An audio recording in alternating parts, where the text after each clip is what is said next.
Israel has already started ground offensive, and there are reports suggesting that it is going to carry out this offensive with full strength. And it is important to assess the military power of Hamas and that of Israel. It is widely believed that the military strength of Hamas is exaggerated. If Israel has to fight a conventional war, then Hamas is no match to military might of Israel. Hamas is believed to have somewhere 7,000 to 50,000 soldiers. Many of them are trained, but they don't have any air force. Their naval strength is almost non existent, while Israel is extremely powerful, not only when we talk about a comparison between Hamas and Israel, but it is the mightiest state in the region in the Middle East. It is perhaps the only state that is believed to have nuclear weapons. According to some estimate, they could be more than 50, but Israel has never declared that it has nuclear weapons. In addition to that, it has around 169,500 active troops. More than 400,000 are reservists, and in addition to that, it has 2,200 tanks arsenal. In addition to that, it has sophisticated fighter jets that have already been targeting different parts in Gaza. And Israel has also the support of the United States when it comes to military assistance. The United States has been pumping more than $3 billion into the Jewish state's pocket since 2017. And according to some estimates, since the creation of Israel, the United States has pumped more than $100 billion into the coffers of the Jewish state. So when it comes to military strength of Hamas and that of Israel, Israel is far more powerful, not only when it is compared with Hamas, but if we compare it with Arab states as well. For instance, during the 1948 war, the Arab states had to face very humiliating defeat. More than 15,000 Palestinians were killed. More than 700,000 were forced to leave their houses and they had to migrate to different countries.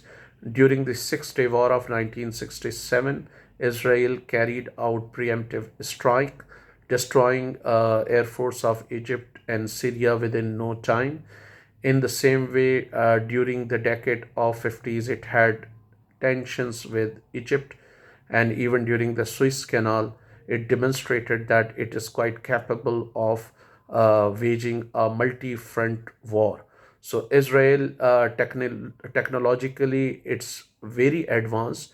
Perhaps Hamas could give a tough time to the Jewish state when it has launched a full-fledged uh, ground operation or ground offensive, and there is a strong possibility that Israeli troops might be targeted in suicide attacks.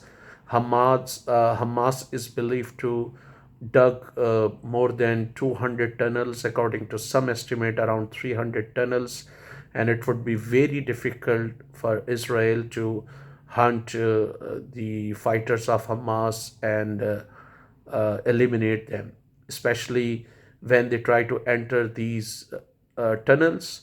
They will have to face stiff resistance from Hamas fighters.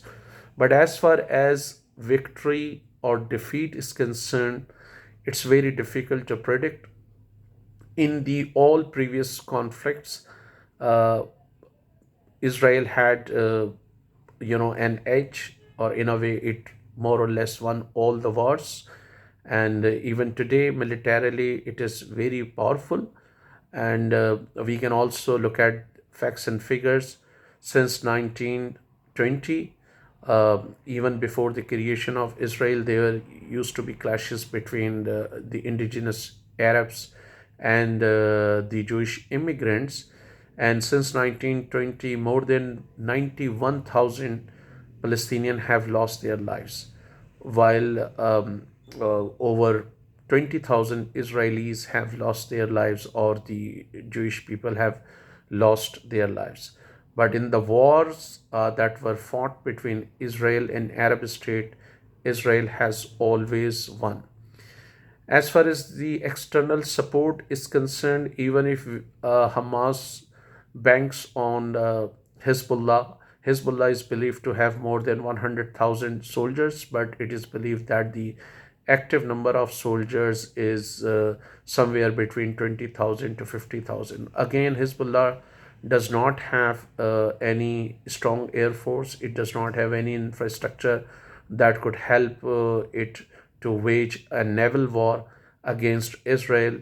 And if Hezbollah opens a second front, even then fighting that front, or uh, giving tough time to this second front, would not be difficult for Israel.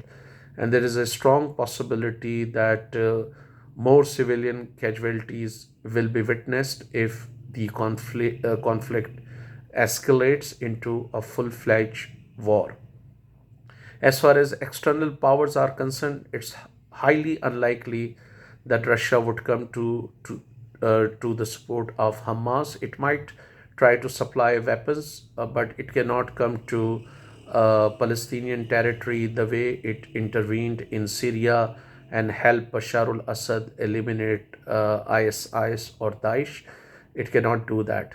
China does not believe in intervening in conflicts, especially, so it might extend moral diplomatic support to Palestinians, but it's highly unlikely that it will come to uh, any military aid to Palestinians. On the other hand, United States has already thrown its support behind Israel, and in case of any severe threat to the very existence of Israel, it will definitely come to the aid of the Jewish state.